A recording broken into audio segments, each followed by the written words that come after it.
saya meminta kalian salah satu untuk membawa kita dalam doa. Baik Ibu. Teman-teman, guru marilah kita berdoa. Doa selesai. Baik, terima kasih. Apakah hari ini ada yang sakit atau izin? Ada orang yang sakit Ibu. Baik. Hari ini kita akan masuk ke pertemuan kedua. Materi hari ini tentang perangkat lunak. Dan minggu lalu itu kalian belajar tentang perangkat keras. Ya Ibu. Dan tentu saja perangkat keras dan perangkat lunak itu memiliki hubungan.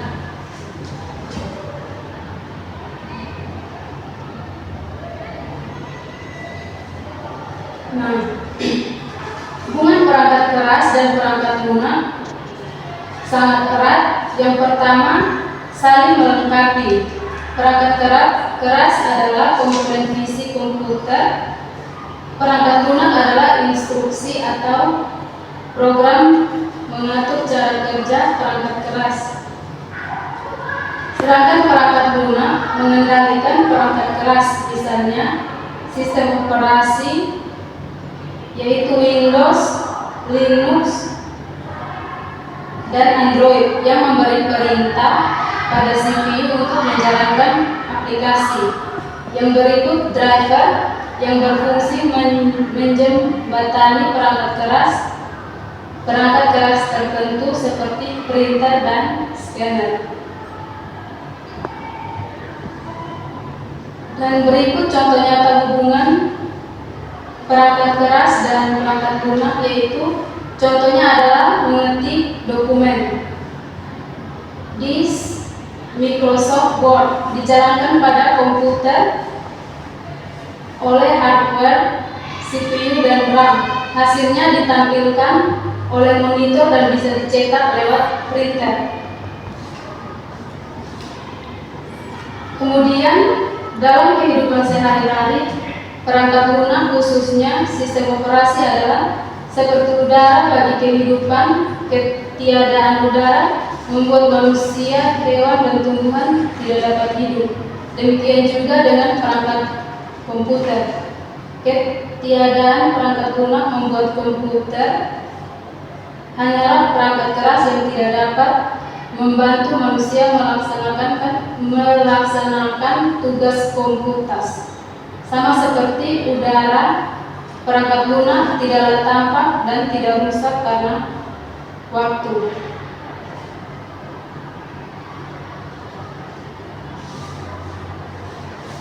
Baik, kita akan masuk pada materi inti kita, yaitu perangkat lunak. Apakah ada yang tahu perangkat lunak itu apa? Tahu Ibu. Perangkat lunak atau software adalah bagian sistem operasi dari komputer Ibu. Ya baik, terima kasih. Jadi perangkat lunak adalah kumpulan instruksi dan data yang dikerjakan oleh komputer. Perangkat lunak merupakan penghubung antara pengguna dan komputer sebagai perangkat keras. Perangkat lunak berisi perintah dari pengguna dan perangkat keras yang akan melaksanakan perintah tersebut secara nyata. Berdasarkan lisensinya, software dibagi seperti berikut. Yang pertama, freeware, artinya software tersebut gratis untuk digunakan tanpa batasan jumlah dan waktu pemakaian.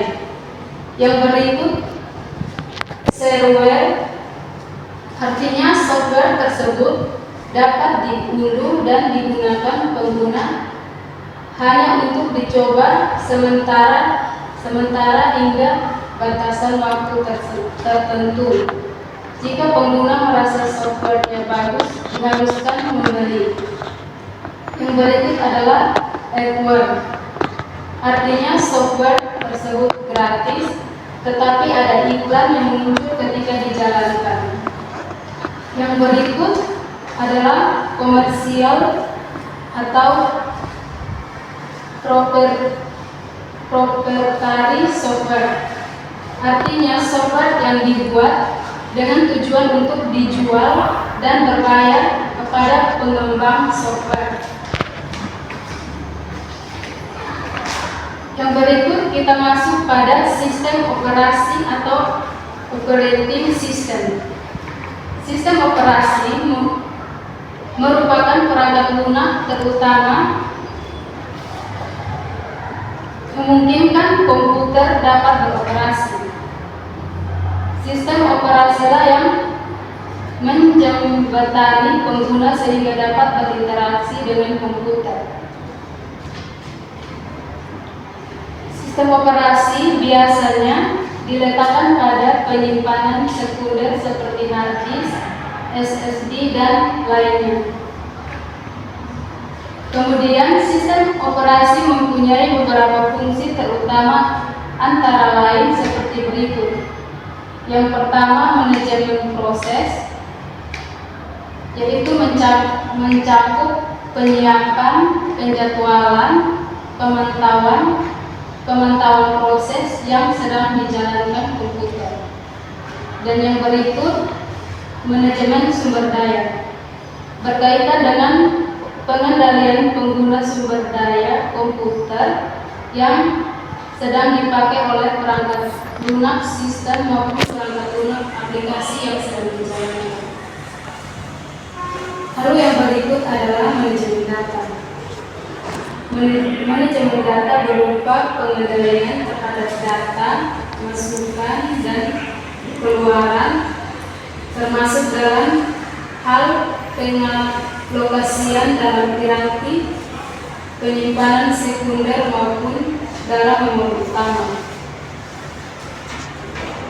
Lalu yang berikut kita masuk pada program aplikasi. Program aplikasi pada komputer merupakan perangkat lunak siap pakai yang digunakan untuk membantu melaksanakan pekerjaan penggunanya. Dalam sebuah komputer, aplikasi ini disiapkan sesuai kebutuhannya masing-masing. Dan berikut adalah jenis-jenis program aplikasi dari komputer.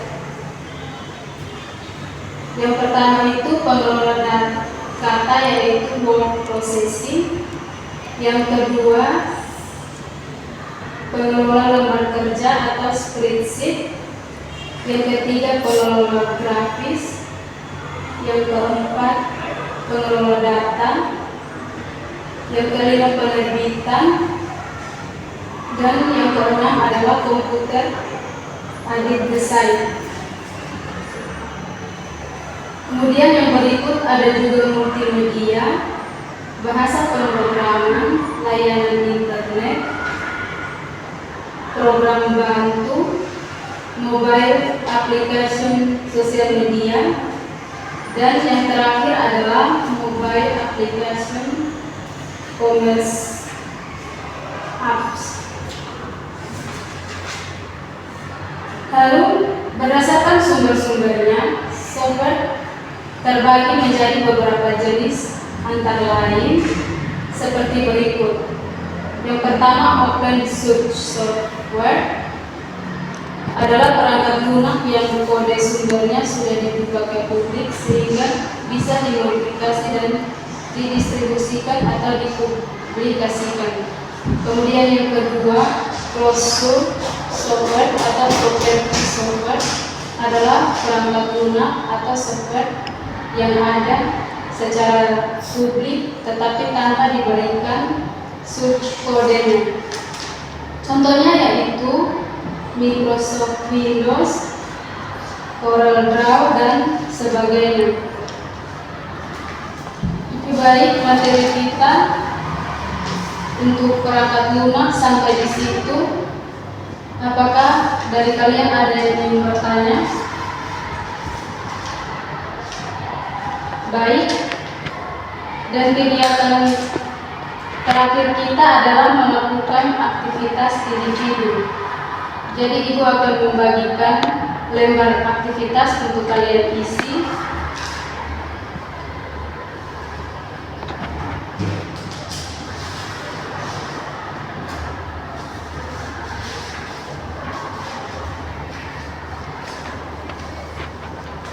Jadi silakan kalian isi nama dan kelas kalian, kemudian mengisi soal-soal yang ada di dalam lembar aktivitas tersebut.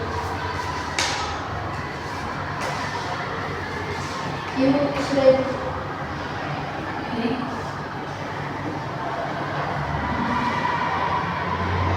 Baik, pembelajaran kita cukup sampai di sini.